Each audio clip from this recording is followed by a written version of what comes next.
বিদ্যাঙ্গন YouTube চ্যানেলে তোমাদের স্বাগত। তোমাদের যাদের ভূগোল সাবজেক্ট রয়েছে তাদের জন্য আজকের ভিডিওটি খুবই গুরুত্বপূর্ণ হতে চলেছে। তোমাদের এর পূর্ববর্তী ভিডিওতে পার্ট 1-এ বেশ কিছু অধ্যায় নিয়ে প্রশ্ন তোমাদের সাথে আলোচনা করেছি।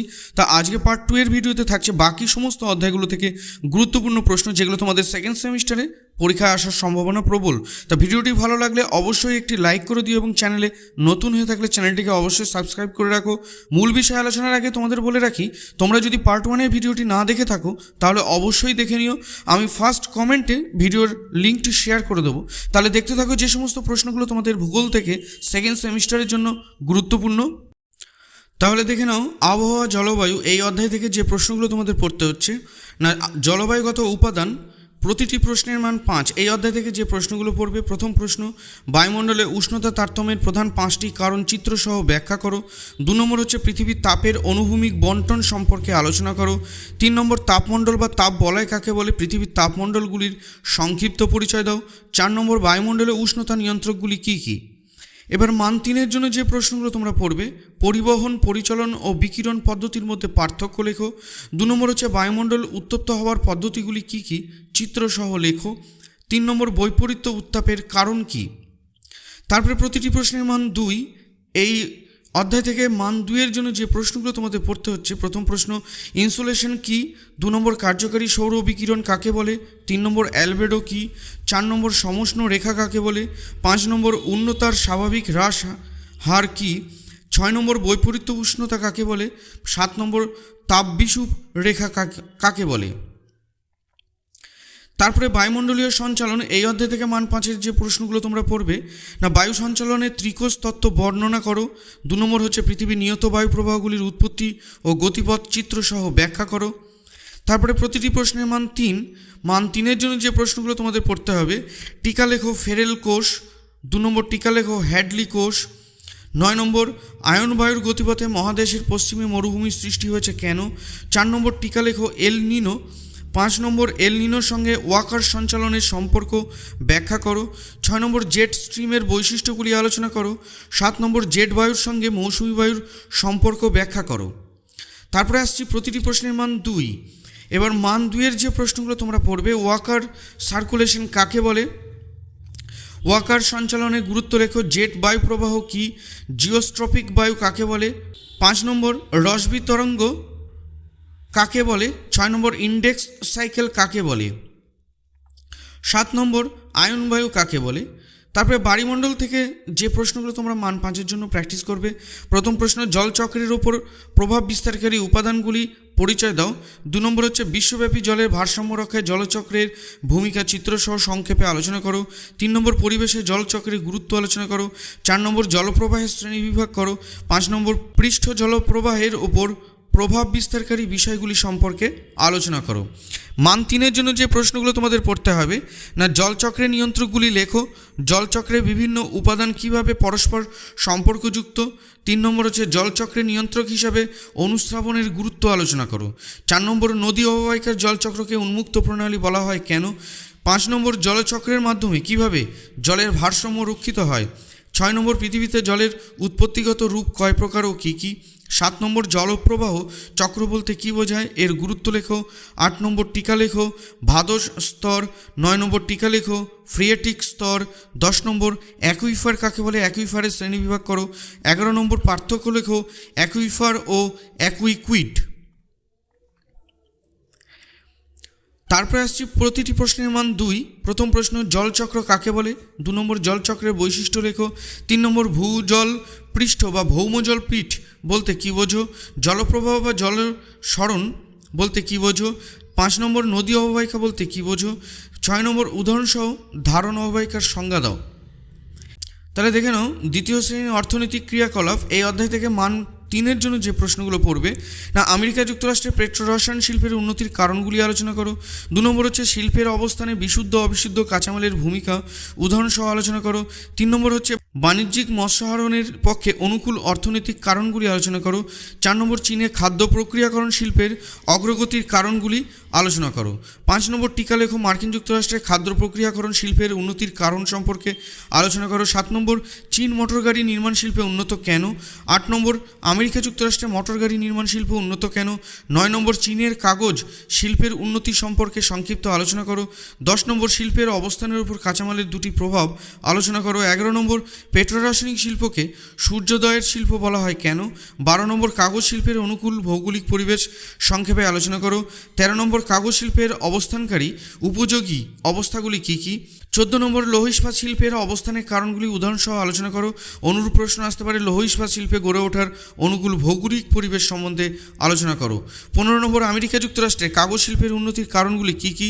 16 নম্বর কাঁচামালের অভাব সত্ত্বেও জাপান লৌহ ইস্পাত শিল্পে উন্নত বক্তব্যটির সমর্থনে যুক্তি দাও।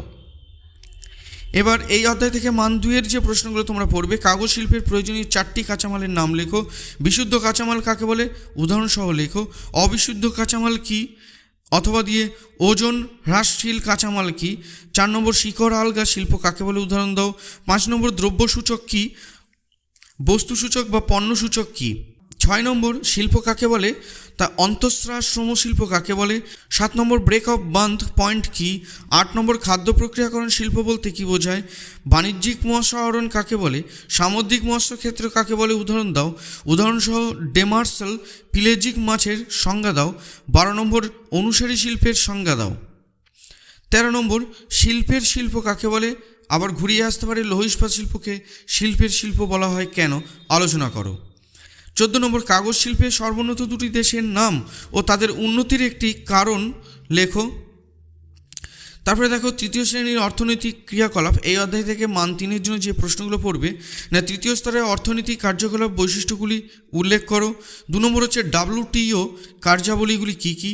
অথবা দিয়ে বিশ্ব বাণিজ্য সংস্থা অর্থাৎ ওয়ার্ল্ড ট্রেড অর্গানাইজেশন প্রধান দুটি কার্যাবলী চিহ্নিত করো। কোনো দেশের পরিবহন ব্যবস্থা অর্থনৈতিক উন্নয়নে কিভাবে সহায়তা করে? 4 নম্বর সড়ক পরিবহনের সুবিধা অসুবিধাগুলি বিশ্লেষণ করো। 5 নম্বর রেলপথের সুবিধা অসুবিধাগুলি বিশ্লেষণ করো। 6 নম্বর জলপথের সুবিধা অসুবিধাগুলি লেখো। 7 নম্বর পরিবহন ও যোগাযোগ ব্যবস্থার মধ্যে পার্থক্য লেখো। এইবার আসছি প্রতিটি প্রশ্নের মান 2। তাহলে যে প্রশ্নগুলো পড়বে, তৃতীয় স্তরে অর্থনৈতিক কার্যাবলীর সংজ্ঞা দাও। 2 নম্বর গোলাপি পোশাকের কর্মী কাদের বলে? 3 নম্বর গেটস চুক্তি কি? 4 নম্বর সোনালী চতুর্ভুজ বলতে কী বোঝায়? 5 নম্বর যোগাযোগ ব্যবস্থা কাকে বলে? 6 নম্বর ইন্টারনেট পরিষেবা বলতে কী বোঝো? 7 নম্বর ইন্টারনেটের গুরুত্ব কী অর্থাৎ ফলাফল লিখতে বলেছে। সুবিধা অসুবিধা দুটোই লিখবে। আধুনিক যোগাযোগ ব্যবস্থায় কৃত্রিম উপগ্রহের প্রভাব মূল্যায়ন করো। 9 নম্বর ইকোট্যুরিজম বা পরিবেশ বান্ধব পর্যটন কাকে বলে? তাহলে চতুর্থ শ্রেণীর অর্থনৈতিক ক্রিয়াকলাপ, প্রতিটি প্রশ্নের মান 3 না। চতুর্থ স্তরে অর্থনৈতিক ক্রিয়াকলাপের বৈশিষ্ট্যসমূহ উল্লেখ করো। 2 নম্বর বিভিন্ন ক্ষেত্রে তথ্য প্রযুক্তির ব্যবহার বা গুরুত্ব লেখো। 3 নম্বর টিকা লেখো আউটসোর্সিং। 4 নম্বর জিপিএস কীভাবে আধুনিক যোগাযোগ ব্যবস্থাকে নিয়ন্ত্রণ করে। 5 নম্বর গবেষণা ও উন্নয়নের প্রধান 3টি ক্ষেত্র সংক্ষেপে আলোচনা করো। এইবার আসছি প্রশ্নের মান 2। প্রতিটি প্রশ্নের মান যে প্রশ্নগুলো তোমাদের পড়তে হবে সেই প্রশ্নগুলো দেখতে থাকো না। বেঙ্গালুরুকে সিলিকন ভ্যালি বলার কারণ কি? 2 নম্বর GIS বলতে কী বোঝো? 3 নম্বর কোয়াটারনারি অর্থনৈতিক ক্ষেত্র বলতে কী বোঝো? অথবা দিয়ে চতুর্থ স্তরে অর্থনৈতিক কার্যাবলীর সংজ্ঞা দাও। 4 নম্বর সাদা পোশাকের শ্রমিক কাকে বলে? 5 নম্বর তথ্য প্রযুক্তি শিল্পকে 24/7 উদ্যোগ বলার কারণ কি? ডিজিটাল ডিভাইড এই ধারণাটি ব্যাখ্যা করো। তারপরে দেখো পঞ্চম শ্রেণীর অধ্যায় অর্থাৎ অর্থনৈতিক কার্যকলাপ।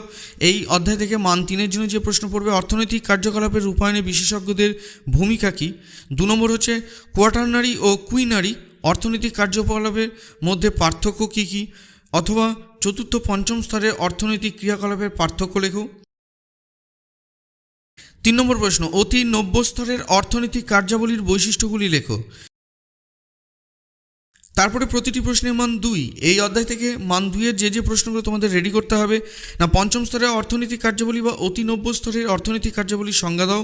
অথবা কুইনারি অর্থনৈতিক ক্ষেত্র বলতে কী বোঝো? 2 নম্বর অতি নব্য স্তরের অর্থনৈতিক কার্যাবলী কী কী? 3 নম্বর বৃদ্ধির ভাণ্ডার বলতে কী বোঝো? অথবা থিঙ্ক ট্যাঙ্ক কাকে বলে? অনুরূপ প্রশ্ন কুইনারি ক্রিয়াকলাপের সঙ্গে যুক্ত মানুষদের বুদ্ধির ভাণ্ডার বলা হয় কেন? 4 নম্বর নীতি নির্ধারক কাকে বলে? তারপরে দেখো তৃতীয় অধ্যায় ভারতের ভূগোল। প্রতিটি প্রশ্নের মান 3। ভারতের জলবায়ু নিয়ন্ত্রণের প্রধান কারণগুলি ব্যাখ্যা করো। 2 নম্বর, ভারতের জলবায়ুর যে কোনো 5টি বৈশিষ্ট্য উল্লেখ করো। 3 নম্বর, ভারতের মৌসুমি বৃষ্টিপাতের বৈশিষ্ট্যগুলি উল্লেখ করো। 4 নম্বর, ভারতের জলবায়ুর উপর বিশ্ব উষ্ণায়নের প্রভাব লেখো। 5 নম্বর, ভারতের মৌসুমি জলবায়ুর উপর এল নিনোর প্রভাব আলোচনা করো। 6 নম্বর, ভারতে বিশ্ব উষ্ণায়নের কারণগুলি লেখো। 7 নম্বর, ভারতের জলবায়ুতে মৌসুমী বায়ুর প্রভাব আলোচনা করো। 8 নম্বর, ভারতে মৌসুমি বৃষ্টিপাতের বৈশিষ্ট্যগুলি উল্লেখ করো। 9 নম্বর, ভারতে কৃষিকাজের উপর মৌসুমী বায়ুর প্রভাব আলোচনা করো। 10 নম্বর, ভারতে মৌসুমী জলবায়ুতে জেট বায়ুর প্রভাব লেখো। 11 নম্বর, করমণ্ডল উপকূলে বছরে 2 বার বৃষ্টিপাত হয়, এই উক্তিটি ব্যাখ্যা করো।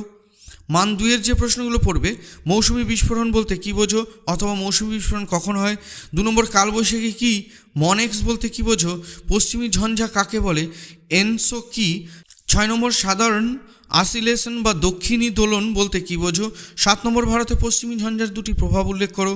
8 নম্বর, বিশ্ব উষ্ণায়ন কাকে বলে। 9 নম্বর, আশ্বিনের ঝড় কী। 10 নম্বর, মনসুন ট্রাফ বলতে কী বোঝো।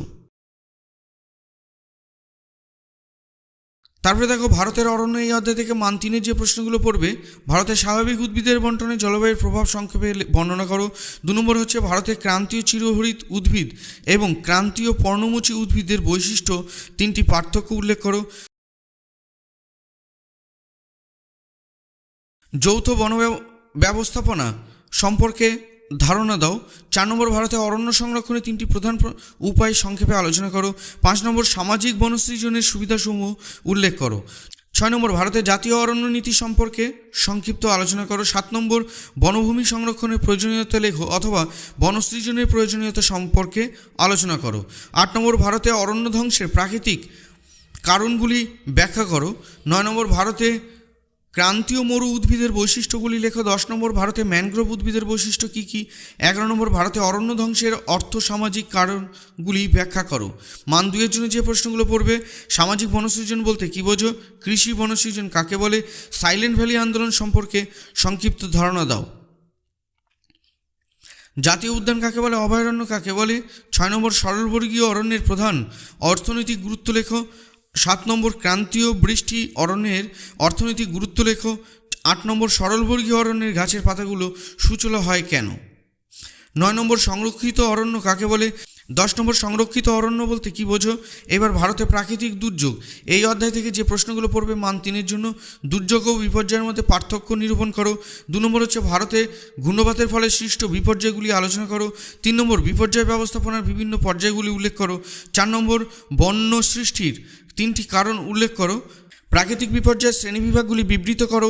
6 নম্বর, বিপর্যয় মোকাবিলায় ছাত্রছাত্রীদের ভূমিকা আলোচনা করো। 7 নম্বর, বন্যা নিয়ন্ত্রণের জন্য পশ্চিমবঙ্গ গৃহীত 3টি কৌশল আলোচনা করো। এইবার আসছি মান 2-এর প্রশ্ন। মান 2-এর জন্য যে প্রশ্নগুলো তোমাদের পড়তেই হচ্ছে, প্রথম প্রশ্ন, মেঘভাঙ্গা বৃষ্টি কী বা কাকে বলে, বিপর্যয় ব্যবস্থাপনা বলতে কী বোঝো, হরপাবান বলতে কী বোঝো অথবা ফ্ল্যাশ ফ্লাড কী, বিপর্যয় বলতে কী বোঝো। 5 নম্বর, ওয়ার্ল্ড ডিজাস্টার রিপোর্ট অনুযায়ী বিপর্যয় নির্ধারণের মানদণ্ডগুলি কী কী। 6 নম্বর, আধা প্রাকৃতিক দুর্যোগ কাকে বলে। 7 নম্বর, সুনামি কী। 8 নম্বর, পিএমআর পর্যায় কাকে বলে। তাহলে এতক্ষণ ধরে যে প্রশ্নগুলো তোমাদের সাথে আলোচনা করলাম, সেগুলো সবই হচ্ছে পরবর্তী ভিডিও অর্থাৎ পার্ট 1-এর পরবর্তী যে অধ্যায়গুলো রয়েছে তাদের থেকে কি কি প্রশ্ন আসতে পারে তারই একটি চার্ট তোমাদের সামনে তুলে ধরলাম। তোমরা অবশ্যই এই প্রশ্নগুলো বাড়িতে ভালো করে প্র্যাকটিস করবে। এখান থেকে কিন্তু অনেক প্রশ্ন তোমরা কিন্তু কমন পাবে। আমি মানছি সাজেশনটা অনেকটাই বড় হয়ে গেছে, কিন্তু কিছু করার নেই, নতুন সিলেবাস। তাহলে যে প্রশ্নগুলো তোমাদের পড়তে হবে সেই প্রশ্নগুলোই তোমাদের সামনে তুলে ধরলাম। তোমরা এই প্রশ্নগুলো যদি বাড়িতে প্র্যাকটিস করো, তোমরা 100% নিশ্চিন্ত থাকো তোমরা কিন্তু কমন পাবে এক্সামিনে হলে গিয়ে। ভিডিওটি ভালো লাগলে অবশ্যই লাইক করে দিও। চ্যানেলে নতুন হয়ে থাকলে চ্যানেলটিকে সাবস্ক্রাইব করে রাখো। পরবর্তী ভিডিওতে আবার তোমাদের সাথে দেখা হচ্ছে।